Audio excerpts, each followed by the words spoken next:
Bismillahirrahmanirrahim. Qala telah berkata Al-Faqihu Syekh Al-Faqih Abu Lais rahimah, semoga merahmati kepadanya Allah Ta'ala. Man hafadho, siapa orang yang menjaga sab'a kalimatin, 7 kalimat, bahwa maka ia syarifun, itu mulia, indallahi ta'ala, menurut Allah Ta'ala, wa malaikatihi, wa malaikati, dan malaikat, wa yakfiru, dan mengampuni Allahu Allah dzunubahu, dosa-dosanya, walau kanat, walaupun dosa-dosa tersebut misla zabadil bahri, atau zubadil bahri, seperti buih lautan. Wa yajidu, dan dia akan mendapatkan halawata taati, manisnya taat.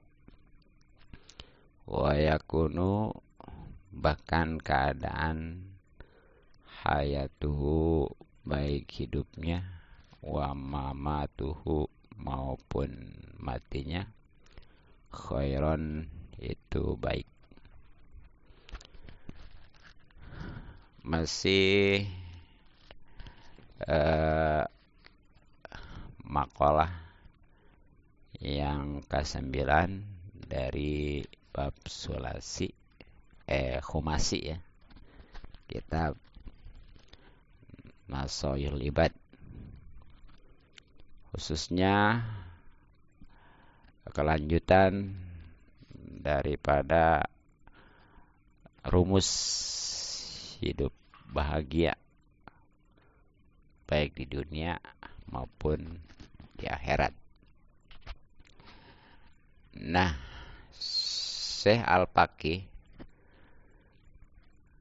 Abu Lais As-Samarqandi ini, pengarang kitab Tabil Gopilin ya, rahimahullah ta'ala, telah berkata, man hafadho sab'a kalimatin, bahwa syarifun indallahi ta'ala wal malaikati, wa yakfirullahu dzunubahu walau kanat misla zubadil bahri, wa yajidu halawata ta'ati, wa yakunu hayatuhu wa mamatuhu khairan. Jadi siapa aja yang menjaga itu selalu dibaca khususnya ya, karena ini semuanya sifatnya bacaan.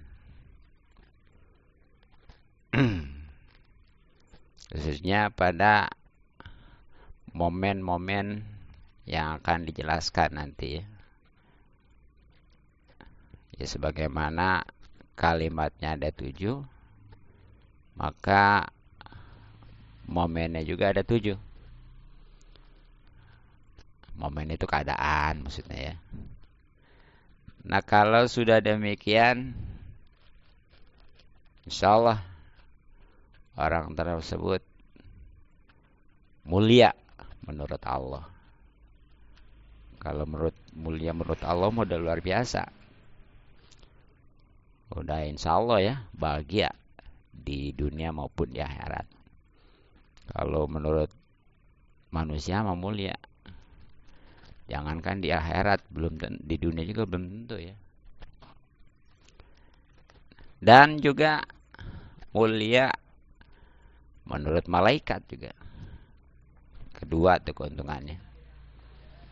Ketiga, Allah mengampuni dosa-dosanya. Walaupun dosanya itu banyak, bahkan di sini diibaratkan seperti buih di lautan. Keempatnya, dia akan mendapatkan atau merasakan manisnya taat, nikmat taatnya ibadahnya ya. Baik itu sholatnya, terutama ngaji ya. Pokoknya mah nikmat tuh. Dan yang kelimanya, baik hidup maupun mati bagi dia itu baik. Gak ada jeleknya ya. Mau hidup, mau mati, bagi orang yang selalu menjaga 7 kalimat ini insya Allah baik. Nah, mana diantaranya? Al-ula, yang pertama, ayakula, yaitu iya. Kalau artis sih berkata, tapi maksudnya membaca ya. Ya, membaca indabtidai kulli syai'in, ya, ketika memulai setiap sesuatu bismillah, membaca bismillah. Jadi yang pertama nih, kalau pengen mulia menurut Allah, malaikat, diampuni dosa-dosa, walaupun dosanya seperti buih di lautan, bisa merasakan atau mendapatkan manis atau nikmatnya taat, bahkan hidup dan matinya baik. Tuh, setiap memulai sesuatu jangan lupa, jangan males, jangan berat untuk membaca bismillah. Ya, tentunya sesuatu juga yang baik nih, sebagaimana sebelumnya kemarin ya, pada rumus kebahagiaan itu. Ya, kan yang namanya baca bismillah itu terbagi 5 ya. Ya pokoknya mah jangan yang hal yang makruh, apalagi yang haram gitu. Itu kalau yang mubah, sunnah, apalagi yang wajib mah ya. Nah itu maksudnya dia mulai itu dengan bismillah. Karena memang dalilnya jelas ya, sesuatu yang tidak dimulai dengan bismillah maka itu terputus, buntung, nggak berkah lah gitu ya. Jadi itu yang pertama. Wasaniatu, dan yang kedua, ayakula, yaitu ia mengucapkan atau membaca inda pirogi kulisain, ketika beres setiap sesuatu alhamdulillah, membaca alhamdulillah.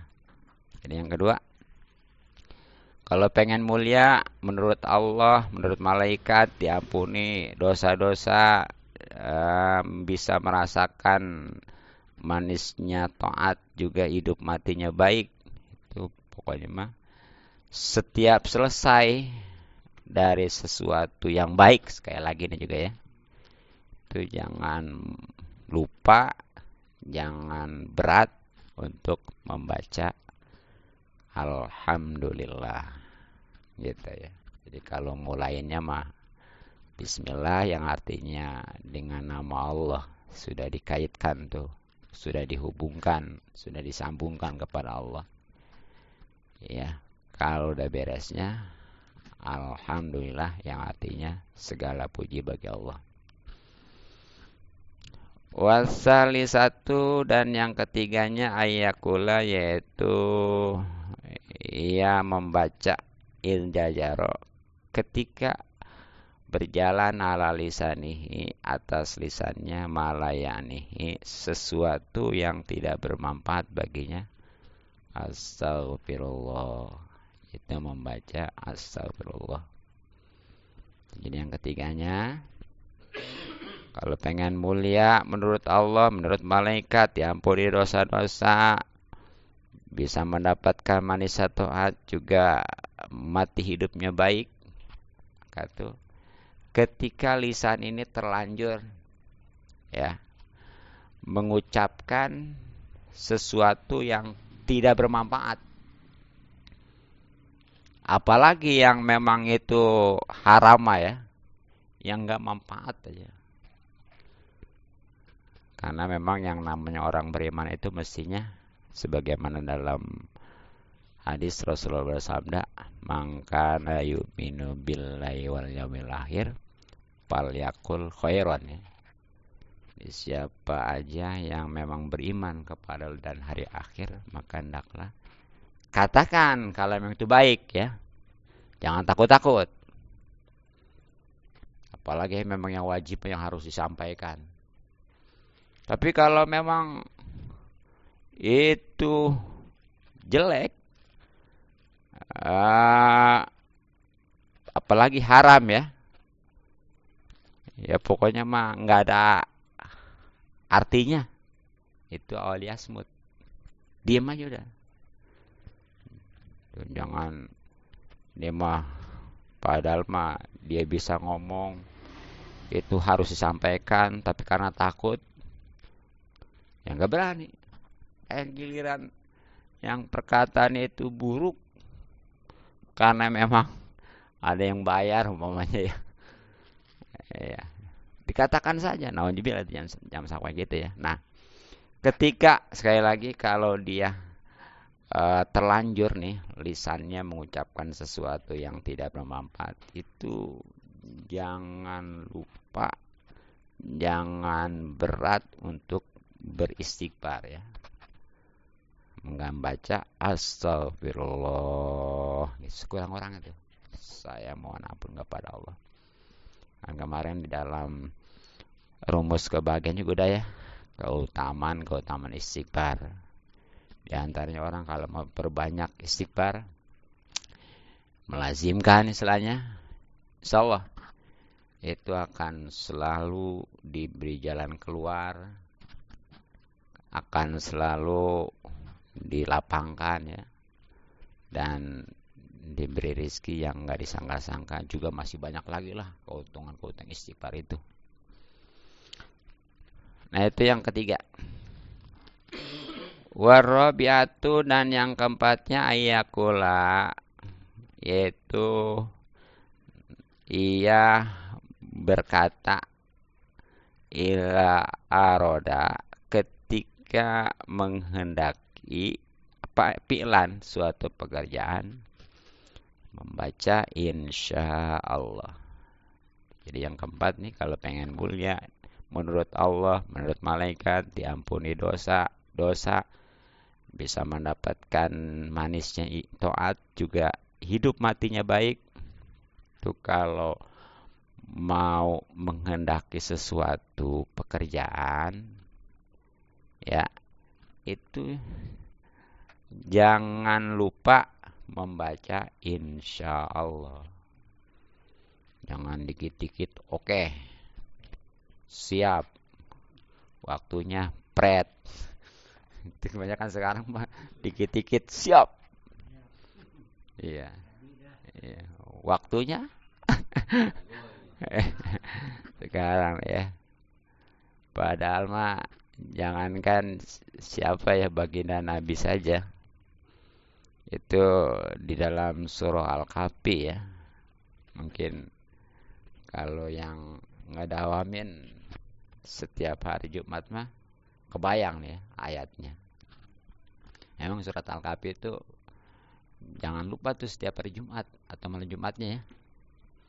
Insya Allah selama 1 minggu ke depannya, dari Jumat ke Jumat, itu selalu disinari ya, sehingga ada penerang, ada petunjuk gitu ya.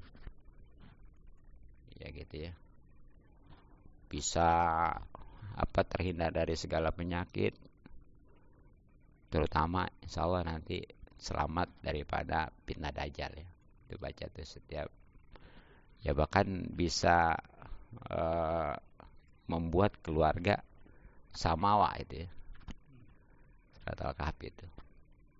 Nah, itu ada di dalam surat Al-Kahfi ayat 23 sampai 24 ya.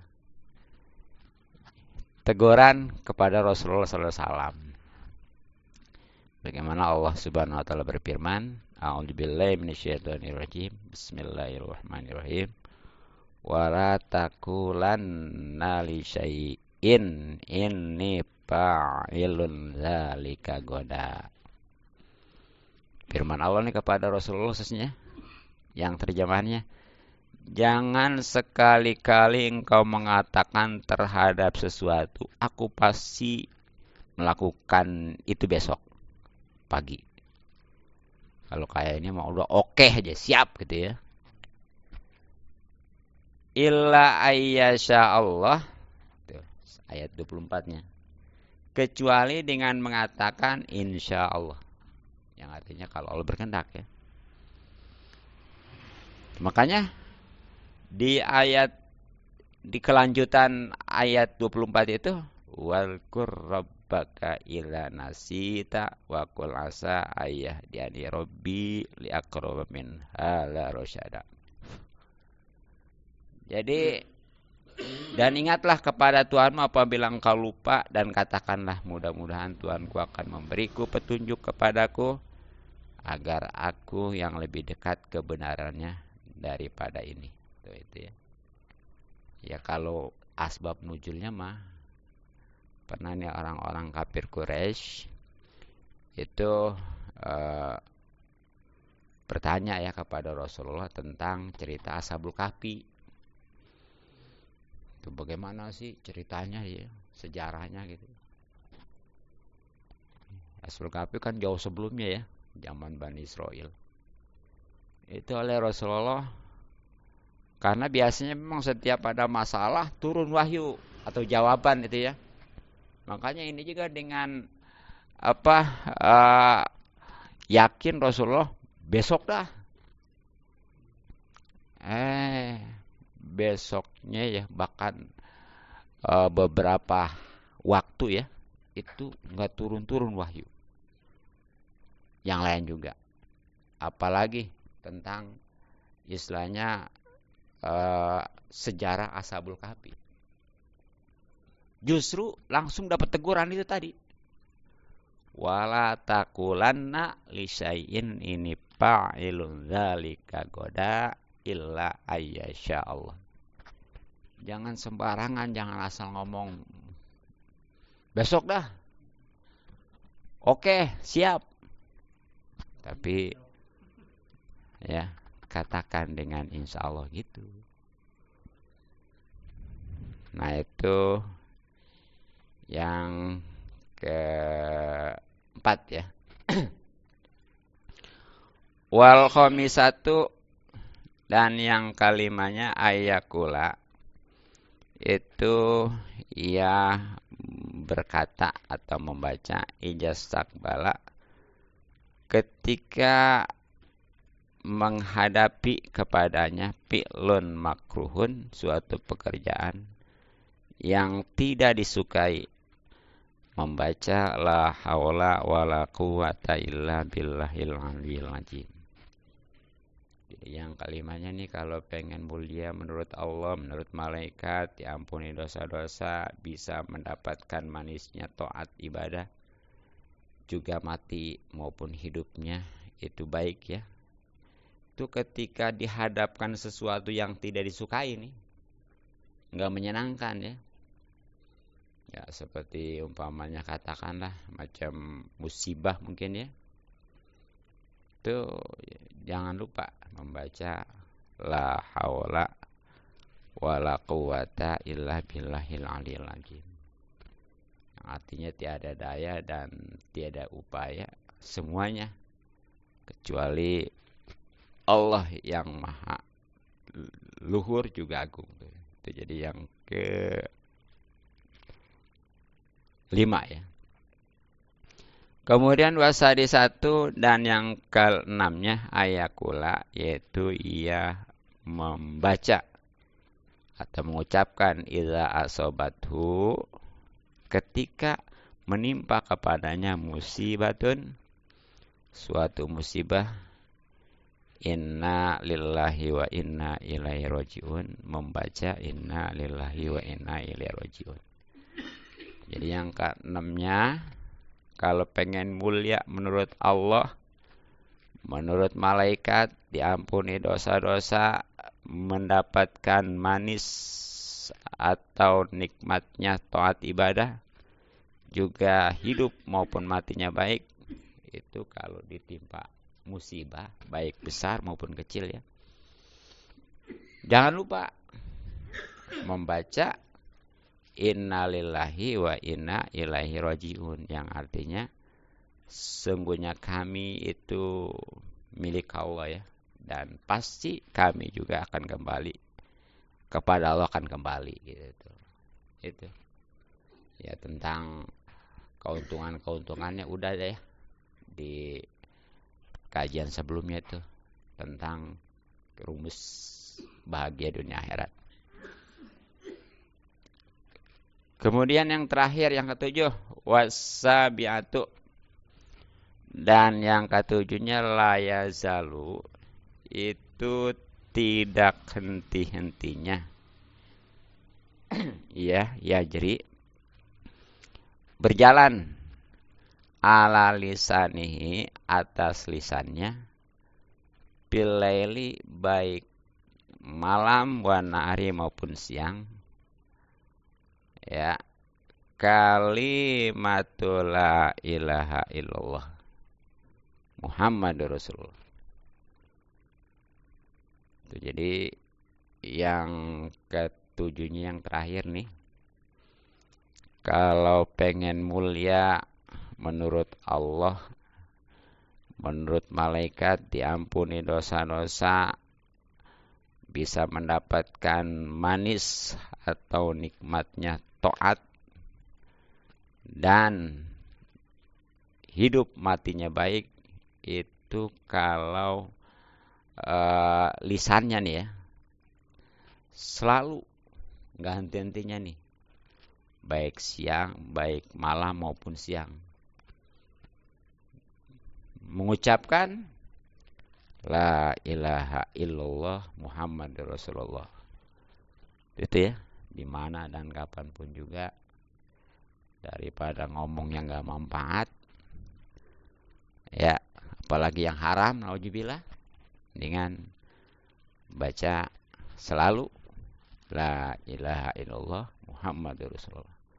Bahkan ini ucapan ini luar biasa ya, bisa husnul khotimah, bisa menyelamatkan daripada siksa kubur, bisa nantinya itu memberatkan timbangan amal, bisa kesananya juga memudahkan hisab ya, dan insyaallah bisa dengan mudah melintasi jembatan di atas neraka sehingga akan masuk surga ya. Nah, mungkin itulah 7 bacaan pada 7 momen yang insyaallah akan membuat kita mulia, baik di sisi atau menurut Allah, menurut malaikat, kemudian dosa-dosa diampuni walaupun seperti buih di lautan, kemudian bisa mendapatkan atau merasakan manis ataupun nikmatnya taat atau ibadah, juga baik hidup maupun matinya, itu semuanya baik bagi orang yang tadi ya selalu menjaga 7 kalimat pada 7 momen atau keadaan. Jadi ingat satu tadi ya kesimpulannya, pokoknya kalau mau mulai sesuatu jangan lupa baca bismillah, sesuatu yang baik tentunya. Setelahnya baca alhamdulillah. Kemudian kalau lisan dia terlanjur mengucapkan yang tidak bermanfaat, apalagi yang haram, itu membaca astagfirullah. Ketika mengadakan sesuatu sesuai janji, itu membaca insyaallah. Ketika dihadapkan sesuatu yang tidak disenangi, membaca la haula wala quwata illa billahil aliyil azim. Yang keenamnya, ketika ditimpa musibah baik besar maupun kecil, membaca innalillahi wa inna ilaihi rajiun. Dan yang keenamnya, tidak henti-henti nih lisannya baik malam maupun siang untuk membaca la ilaha illallah Muhammadur Rasulullah. Mudah-mudahan kita bisa mengamalkannya. Wallahu a'lam bishawab.